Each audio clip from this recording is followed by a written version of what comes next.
Chapter 4: Attitudes and Attitude Change.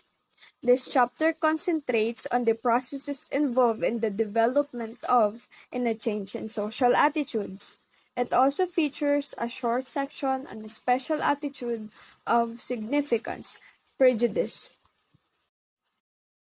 First, let us define attitude. Attitude is the intensity of a positive or negative effect for or against a psychological object. So it says attitude is the way we feel about something. It is how we react or respond on a psychological object, whether it is positive or negative or even mixed reaction. A psychological object is any symbol, person, phrase, slogan, or idea toward which people can differ as regard as a positive or negative effect.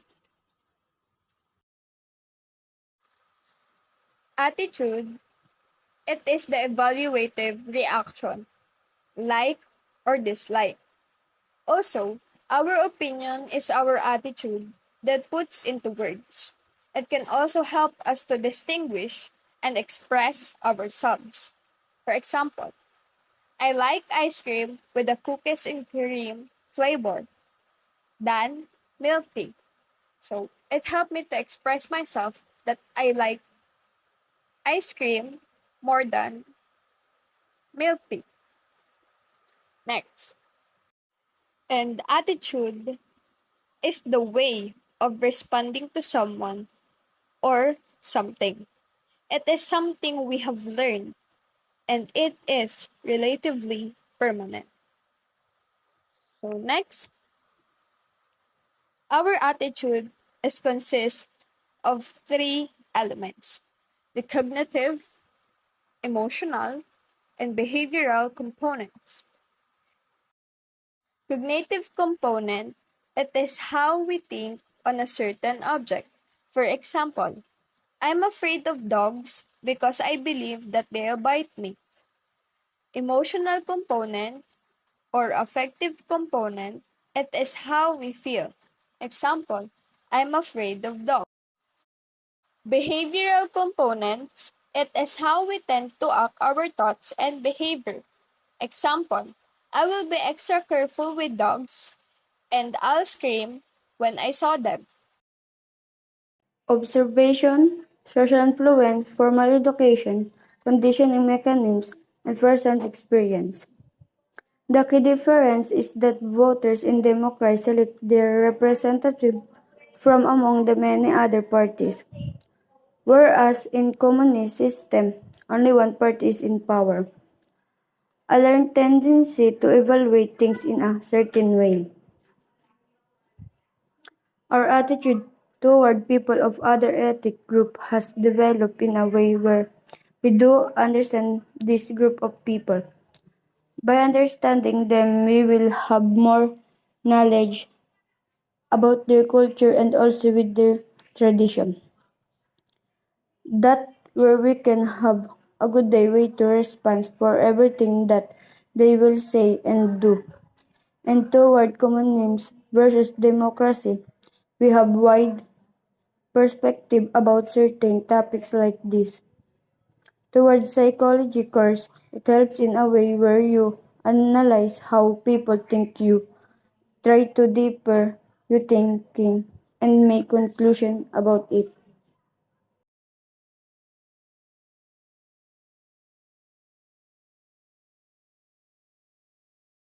Learning from direct experience. Many of our attitudes are learned by direct experience with the attitude object. If you meet someone, your attitude toward the person will be strongly influenced by the impression you form out of the interactions with the attitude object, as well as your memory for these interactions. You can be biased by your pre-existing schemas and stereotypes. Learning is a change in behavior or in potential behavior that occurs as a result of experience. Sa title pa lang, masasabi na natin na ito'y direkta, nakakasama o nakakasalamuhan natin. we can easily give a negative judge for those persons. That's why our attitude change towards them. We can easily give them impressions lalo na't nakakasama at nakikita natin. For example, if we expect someone that he or she will be unfriendly and distant, he or she may appear so when you meet him or her. But the person's apparent unfriendliness may actually be a reaction to your subtly expressed negative attitude rather than an enduring trait of his or her. Another example of this, may nakilala ka at sa iyong palagay siya ay matari at suplada, kaya naman ang iyong attitude ay maapektuhan, ngunit mas nakilala mo na siya ay mababago na ang pakikisama mo dahil alam mo na ang ugali niya. Minsan nag-expect tayo sa isang tao na mayroong negatibong personalidad. Maaaring iyon ang mangyari at maaari namang ito'y maiba at mabago.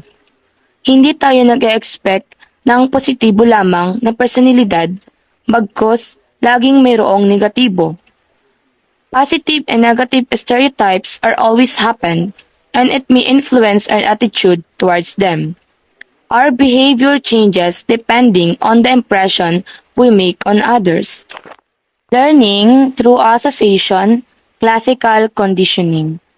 When a neutral attitude object is consistently associated with some other object, the unconditioned stimulus that naturally evokes an attitude response, an unconditioned response, classical conditioning occurs. After repeated pairings of the objects, the previously neutral attitude object becomes a conditioned stimulus and elicits the same attitude response that the unconditioned stimulus does. Classical conditioning. What is conditioning? Conditioning is a type of learning that links some sort of trigger or stimulus to a human behavior or response. Learning is the process by which new knowledge, behaviors, attitudes, and ideas are acquired. Learning can occur through both unconscious and conscious pathways. Classical conditioning is one of those unconscious learning methods and is the most straightforward way in which humans can learn.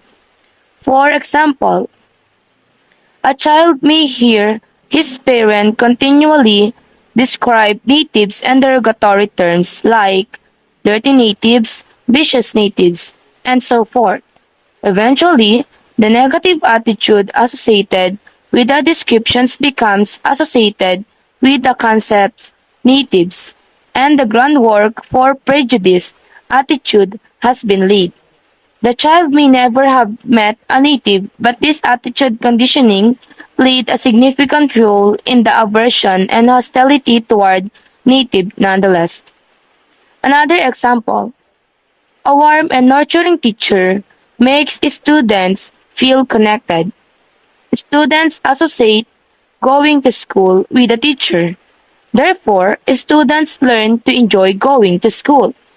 Another example for this, a child sees a dog attack a person. It's very frightening experience. Dogs are generally neutral stimuli that many people find adorable, but to this child, after this incident, he is scared whenever he sees a dog. Learning through reward, instrumental or operant conditioning. This is one of the most powerful ways in which fast behavior toward an object can affect attitude. Rewarded or reinforced attitude tend to be hindered more strongly, and the action is likely to be repeated in the future. For example, if a student is rewarded with praise every time she raises her hand in class, she becomes more likely to raise her hand again in the future. If she also scolded when she speaks out of turn, she becomes less likely to interrupt the class. D. Learning by observing other. Social or observational learning. Children observe how others, parent, peer, teacher, television character. Evaluate people and model their own attitude after this expressed by this important role model. Example of social or observational learning. For example, I think about how a child may watch adults waving at one another and then imitate this action later on.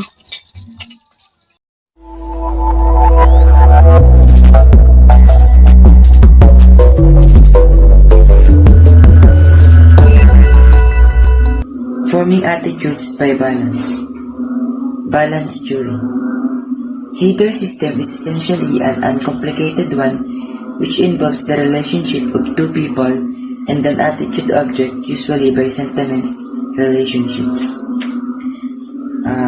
According to Fritz Heiders, ang balance theory daw ay nag-uugnay sa relasyon ng dalawang tao o higit pa tungkol sa isang bagay na kanilang pinag-uusapan at nagpo-focus ito sa kanilang opinion o emosyon kung ito ba ay positibo or negative.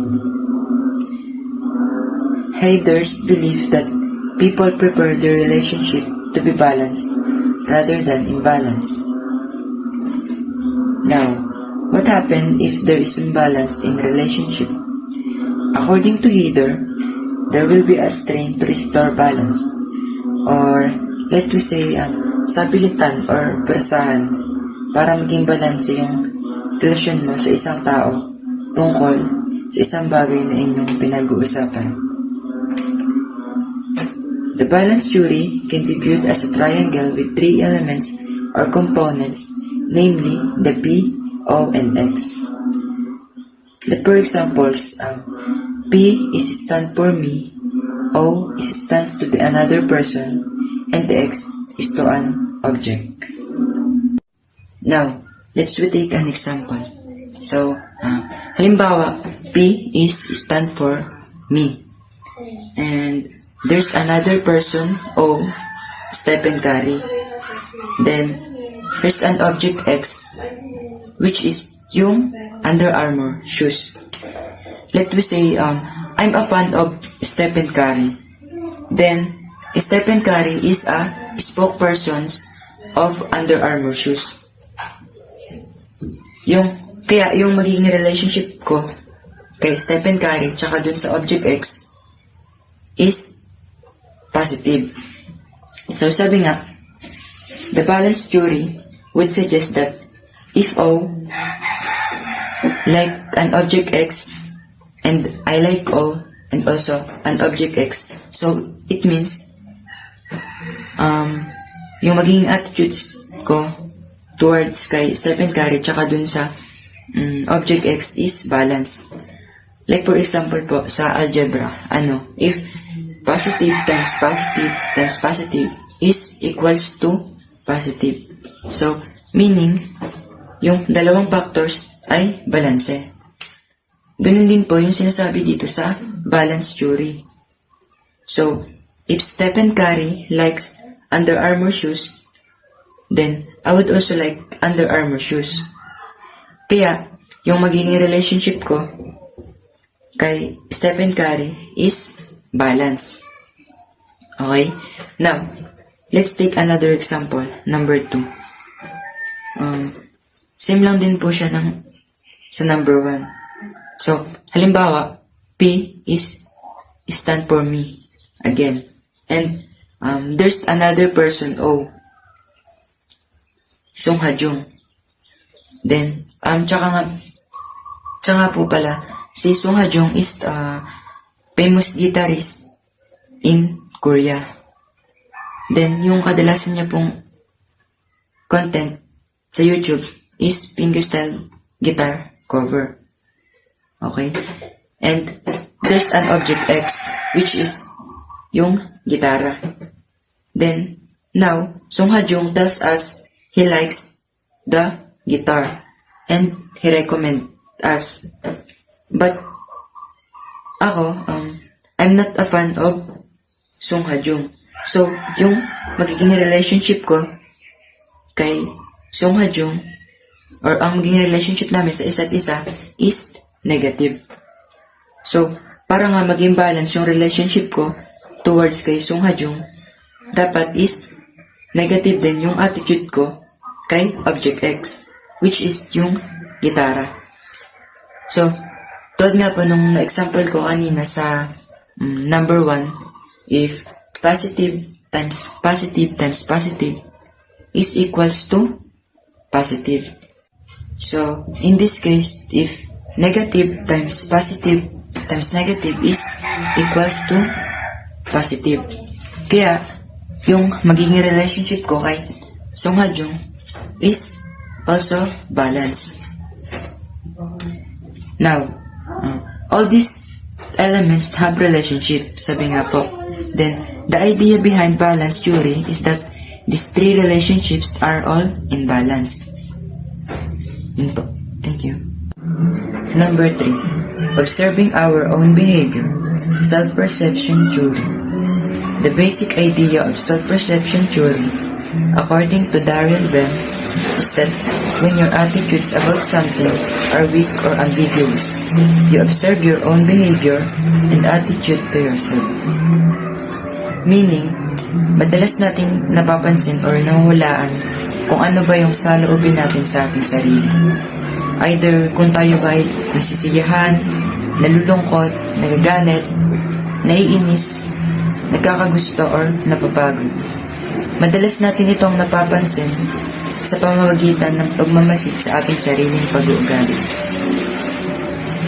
Based on what I read on the learning material provided, this is particularly true when we have little prior experience with an attitude object, or when our attitudes are vaguely defined.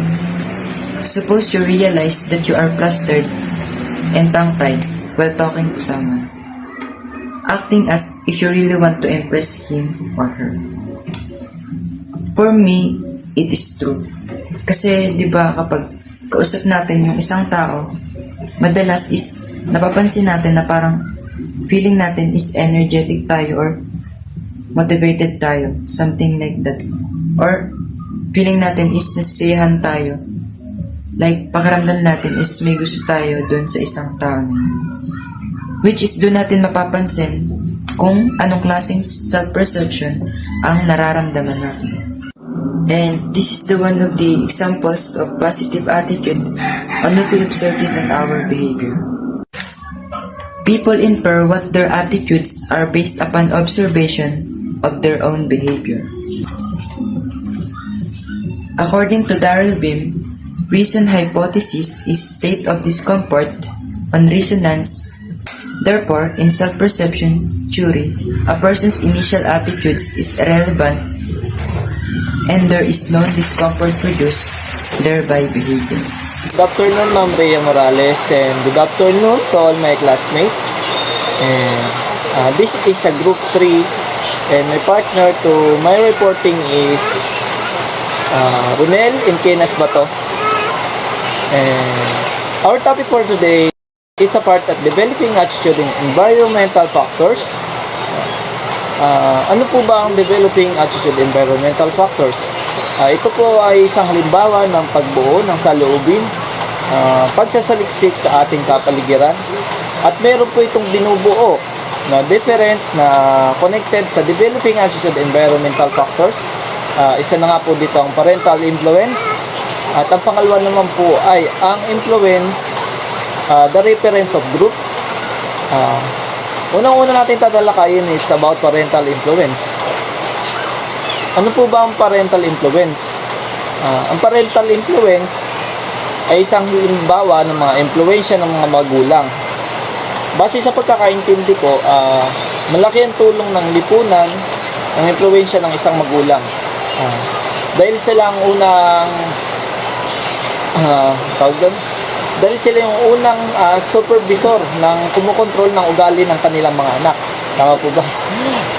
At sila din ang dahilan kung bakit tayo lumalaki ng maayos at bumubuti ang ating sitwasyon. Magtataka kayo mga classmate. Buti na nga lang may mga magulang tayo. At tinuturuan din tayo nila ng tamang pag-uugali kung paano gawin ng tama at mali. Okay, ay hindi pala mali. Siyempre, yung tama. Isipin mo na lang, minsan tayo may pagkakamali noon, tayo mga bata pa, di ba? Minsan, papalo tayo, pero ang dahilan kung bakit tayo binubugbog. Pero pinapalo talaga, literal na pinapalo kasi ang magulang kasi tinutuwid lang yung ating pagkakamali. Tama po ba? At ang paliwanag ko ay kung paano ma-influensyahan ang mga magulang ang kanilang mga anak. Sa madaling salita baga po kapatid ay at kapatid. Yun na nga po yung parental influence, yung pag-guide ng isang magulang sa kanyang anak. Kung paano mapabuti ang isang anak sa pagdating ng panahon. Kaya pag habang bata pa tayo, tinuturuan na tayo ng magandang asal, yung magandang kalooban. Ayan, tinuturuan tayo yung manupo at popo. Ayun, part yun ng parental at influence. Kaya kung halimbawa naturuan ka ng magandang asal ng magulang mo, yun, kung halimbawa hindi ka naman tinuruan ng magandang asal ng magulang mo, part pa rin siya ng parental influence kasi influence nga ng isang magulang Pero mali. Pero ang pinag-uusapan natin dito, yung turuan tayo ng isang magulang natin ng magandang asal, bare doon sa influence na pinapakita ng isang magulang. Okay?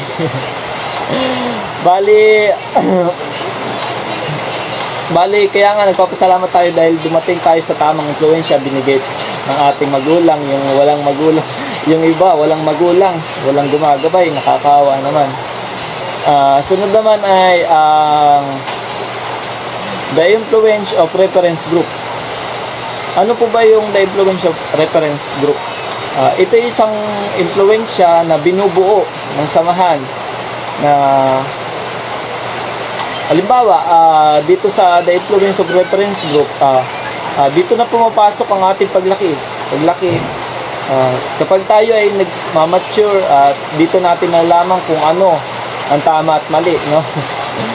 At dito na rin tayo namumulot sa katotohanan kung ano yung nasa paligid natin. Halimbawa, pinalaki ka ng iyong mga magulang, na nagtuturo sa iyo kung paano pumunta sa simbahan ng bata ka pa. Yun yung isang halimbawa ng the influence of reference group. Tapos kung paano ka mag-aral at hindi ka pa nakagawa kung anong krimen hanggang sa paglaki. Araw-araw mo na ito ginagawa. Ayun na nga. Yung namumulat ka na talaga na literal sa katotohanan, alam mo na yung nangyayari sa paligid, kung ano yung mali at tama, di ba? Yung naiiwasan mo na kung ano ba yung mali na ipag ginakit ka ng kabarkada mo, pare, skate tayo. Tapos nagets mo na, kaklase ako Ayun. So parang iiwas ka na. Doon naman sa paghalimbawa naman, kung halimbawa naman may isang tao na nahihirapan, tutulungan mo, di ba? Maraming halimbawa ng the influence of reference group minsan may mga bata na lumaki na hindi pa mature. Ayun, kaya minsan ang nangyayari, yun na nga, yung parte na nga ng parental influence halos isa lang naman to yung influence of reference group nandito na tayo sa paglaki. Kung yun na nga, kung yung sa lawak ng pananaw ng na adapt sa iyong utak. These are the types of function attitudes may serve. First, understanding or knowledge functions. What is the meaning of understanding or knowledge function? An attitude can act as a representation or a way to structure the world so that it makes sense, thus serving an understanding functions. Para sa aking pagkakaintindi, importante sa lahat ng aspeto ng tao ay ang attitude. Kung ang isang tao ay may good attitude at marunong makinig, pwede mong mabago ang isang tao o ang nakapaligid sa iyo. Hindi magiging basihan kung ikaw ay matanda o bata sa pagkakaroon ng magandang attitude. If you are a good person, you will create a peace in your mind. Second, instrumental social adjustment or utilitarian functions. What is the meaning of instrumental social adjustment or utilitarian functions? In many cases, appropriate attitudes allow us to identify with or gain approval from those around us. Attitudes that allow a person to achieve rewards, identification, or approve are serving a social adjustment function. Para sa aking pagkakaintindi, in having a profession or having a skill in something you are good at, and you combine it with some good attitudes toward your circle, you can make or it will make some positive feedback to you. In other words, having a good manners with other people, and it will also be a good for you to socialize with a better and nicer process to communicate. The third one, ego defensive function. What is ego defensive function?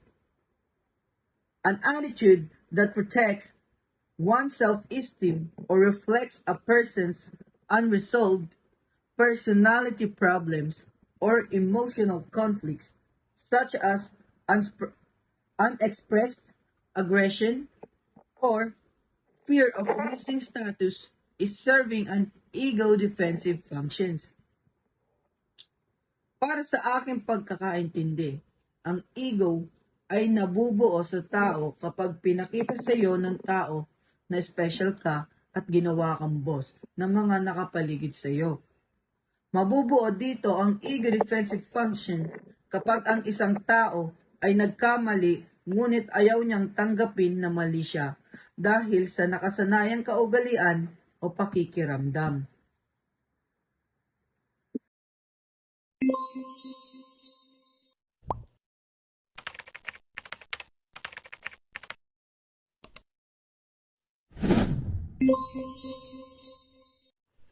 Value expressive function. A function of attitude that allows the individual to express his or her self-concept. What does the value expressive function mean? It means that you are holding a specific attitude to express a core values or belief that you hold. Halimbawang sitwasyon nito ay may mga kaibigan ka na may mga tattoo. Sa circle of friends mo, ikaw na lang ang wala. Lahat sila ay may mga tattoo sa kung saang parte ng katawan nila gusto. At ikaw, kahit gustuhin mo, di mo ka makapagpalagay dahil baka di ka payagan o tutol ang magulang mo sa ideyang ito. Ngunit dahil di mo na matiis, sinubukan mong sabihin o ilabas ang opinyon mo sa ideyang ito. Nagulat ka dahil di mo inaasahan na papayag ang magulang mo na ikaw ay magpatato. At nagkaroon kayo ng dialogo, palitan ng saloobin or opinion tungkol sa inyong mga paniniwala sa mga bagay-bagay. Dito na pumapasok ang value expressive function.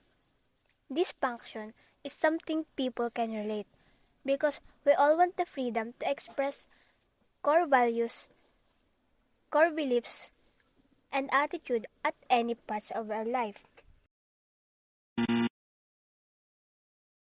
Attitude change. Change occurs anytime an attitude is modified. Thus, change occurs when a person goes from being positive to negative, from slightly positive to very positive, or from having no attitude to having one. Attempts to change people's attitudes are widespread in modern life.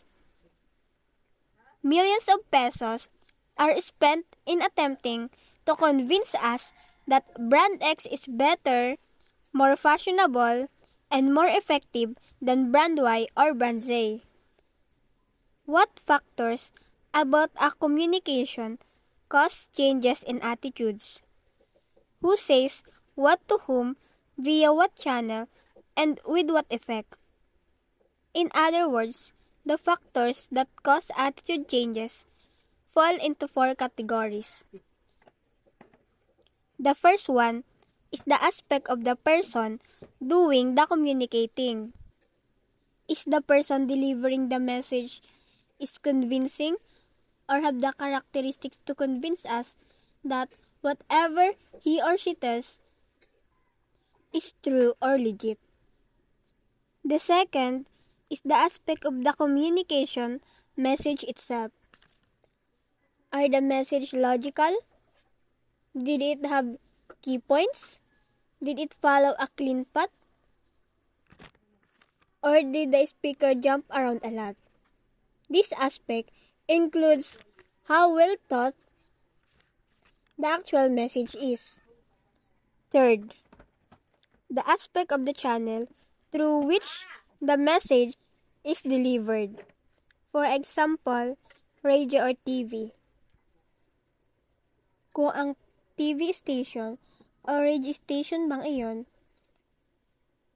ay may mataas na rating or kilala sa pagpapahayag ng mga katotohanan lamang. Lastly, aspect of the audience receiving the communication. Are you in a good mood or are you in a bad mood? Do you have a high or low self-esteem? Are you awake and alert, or did you stay up all night studying so now you're tired? This includes everything about the audience. It can influence how we attend to and receive the message. Factors that cause attitude change fall into four categories, and I will talk about the first factor, which is the aspect of communicator. There are three characteristics of the source of communication that have been studied extensively. These are credibility, attractiveness, and power. Credibility is the quality of being trusted and believed in. When you are credible, you are worthy of other people's trust. When looking at credibility alone, there are two areas we assess the individuals we were dealing with: expertise and trustworthiness. If someone lacked in one of those factors, our perception of their credibility lessens. Expertise is the extent of knowledge that the source appears to have. Being an expert is different and adds credibility to an individual, for he or she may be perceived as a master of a certain skill. And when someone is known as an expert, we review their trustworthiness or their intentions. For the trust, we would consider previous interactions we had with them, how other interactions have gone, their reputation, and how well we know them.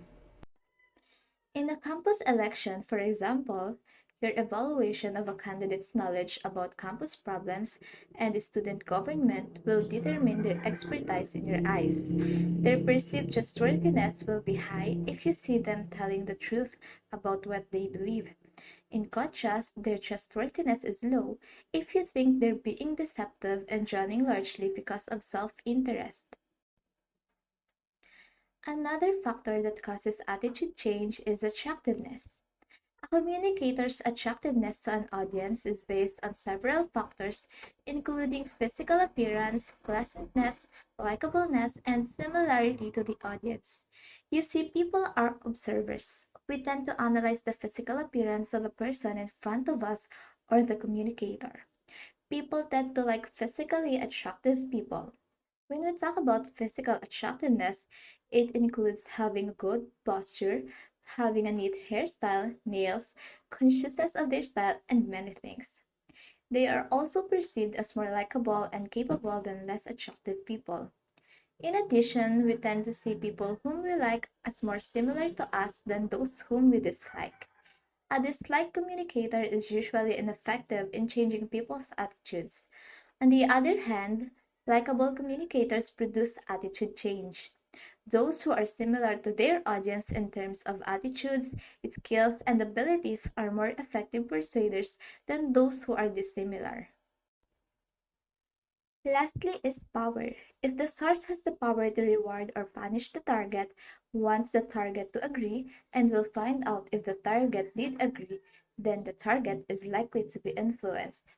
An example may be when a leader influences subordinates. Junior executives may express opinions that are remarkably similar to those of the boss. This means the boss's social power has molded the subordinates' attitudes.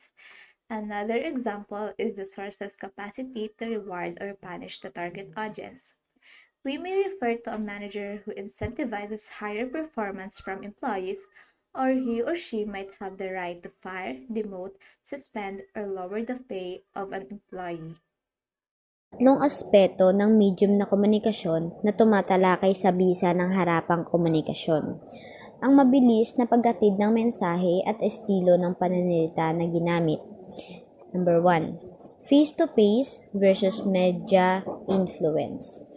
Ang pakikipag-usap daw ng harapan ay karaniwang mas epektibo kaysa sa komunikasyon sa mass media. Katulad ng mga politikong nangangampanya ay gumagastos ng malaking halaga sa mga patalastas sa telebisyon at radyo upang maabot ang malawak na madla. Ngunit napagtanto nila na ang mga harapang pangangampanya sa mga tao ay ginagawang mas kapansin-pansin, personal at mas naiintindihan ang kanilang mensahe. Ang isang disadvantage ng face-to-face encounters ay ang isang tao ay maaari lamang maghatid ng kanyang mensahe sa isang lugar o sa mismong pagkakataon. Gamit naman ang mass media, maaaring umabot ng milyon-milyon. Sa newspapers, magazine, books, mainam ito pag ang mensahe ay pangkomplikadong panghihikayat, samantalang ang radyo at telebisyon ay mas mahusay sa pang-akit kapag ang mensahe ay simple at madaling maunawaan. Delivery speed are one of those aspects of communication channel. Research indicates that people who speak rapidly are generally more persuasive than those who speak more slowly, because fast talkers convey the impression that they are more credible. It says that fast talking is only beneficial to those persuasive communicator. Ang example dito is yung mga news anchors.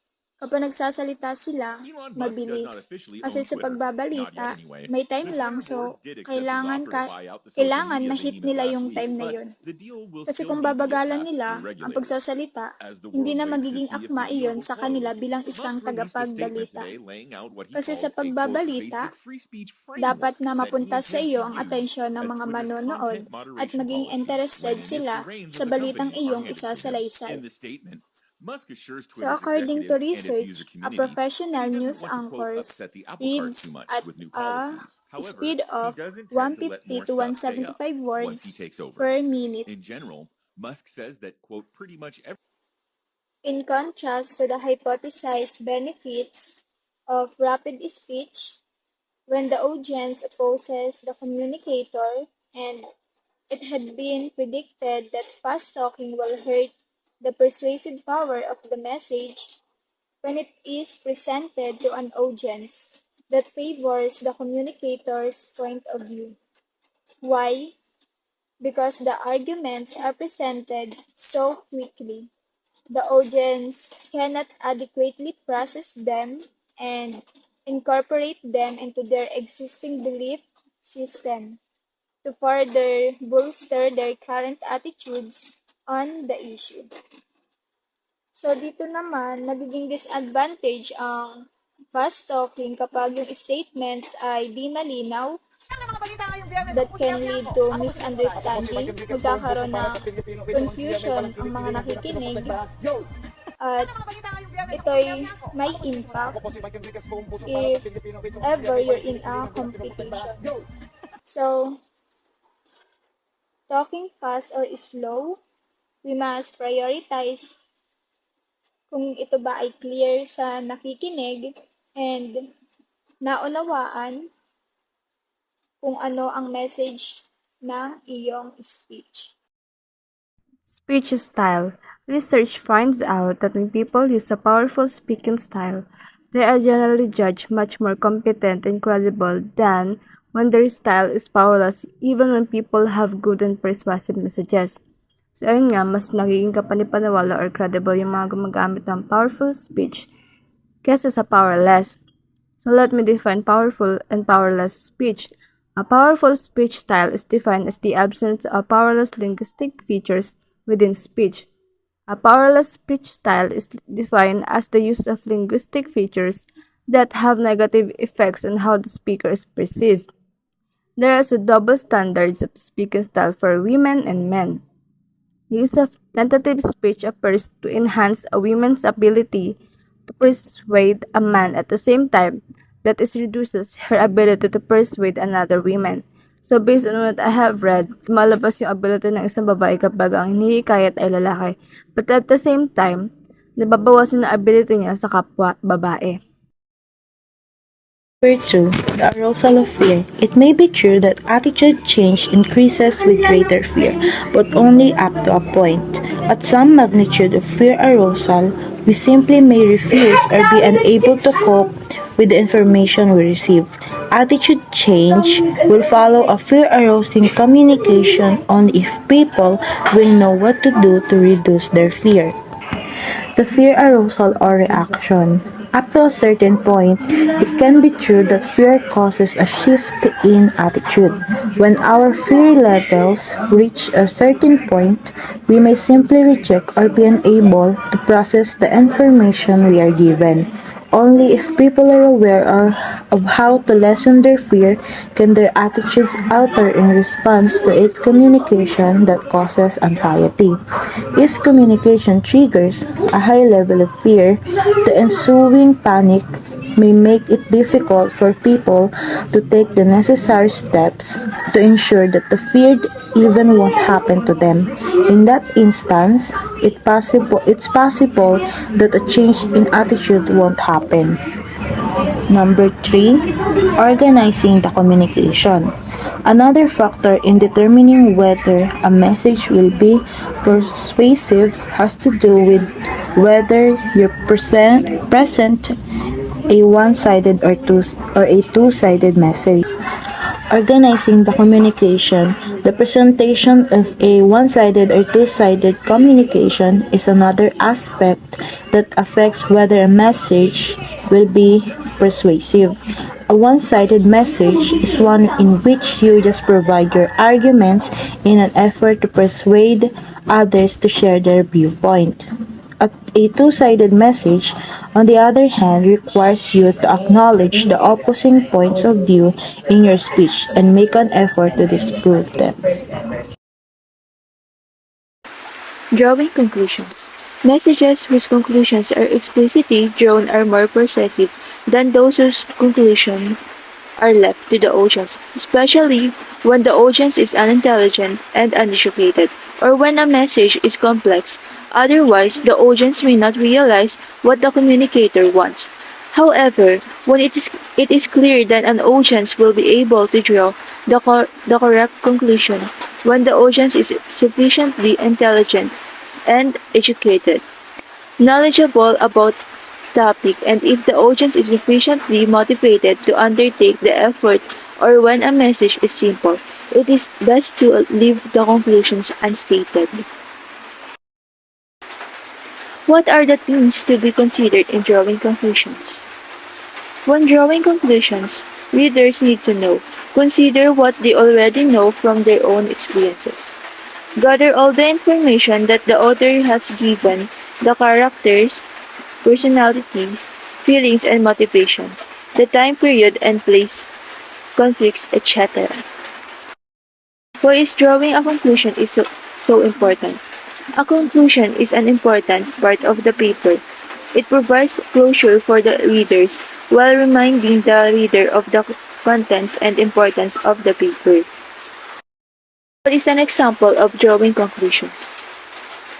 Means putting together ideas in a passage to understand a point that wasn't directly stated in the passage. You already do this all the time. For example, let's say I tell you this tale of when I left the house this morning, the kitchen was totally clean and all the dishes were done. Censorship. The general tendency is that if communication is censored, the greater likelihood that people are drawn to it and be changing their attitude in the direction of this communication. The results of studies suggest that a censor's actions are likely to backfire. Not allowing communication may cause people to change their attitude in the direction of censored communication. What is meant by the censorship? Censorship, the separation of words, images, or ideas that are offensive, happens whenever some people succeed in imposing their personal political or moral values on others. Censorship can be carried out by the government as well as private pressure groups. Censorship by the government is unconstitutional. Resistance due to forewarning, the sneak attack. Some of the most effective messages are those whose purpose is disguised until virtually the last minute. If there is advance notice or forewarning, this can allow the person to forearm himself with arguments he knows he will hear in the communication. With added time to ready arguments contrary to the message, it may be possible to fight off the communication. Resistance due to forewarning, the sneak attack. Some of the most powerful messages are those whose goal is kept a secret almost until the very end. If there is forewarning or advance notice, the person may be able to arm himself with arguments he anticipates hearing during the discussion. It could be feasible to reject the transmission if there was more time to prepare reasons in opposition to the message.